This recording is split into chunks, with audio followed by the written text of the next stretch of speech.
দেখো কাবলি ছোলা বসিয়ে দিয়েছি। আজকে রাতের মেনু হচ্ছে ঘুগনি আর লুচি। তো এখানে মটর আর আলুটা সেদ্ধ বসিয়ে দিয়েছি। এটা একদম সেদ্ধ হয়ে গেছে। তেলটা বসিয়ে দিয়েছি। এবার গোটা জিরে, শুকনো লঙ্কা আর তেজপাতা দিয়ে দেবো।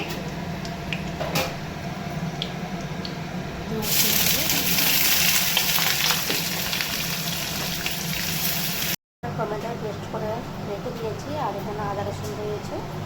আর এখানে ধনে পাতা কেটে নিয়েছি। আর এখানে পেঁয়াজটা লাল করে নিচ্ছি।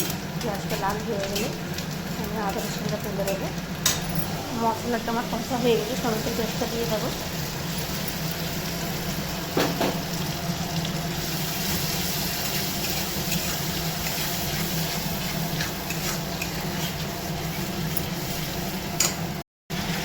এটা এখন মশলাটা কষা হয়ে এসছে। এবার আমি ধনে পাতাটা দিয়ে দেবো।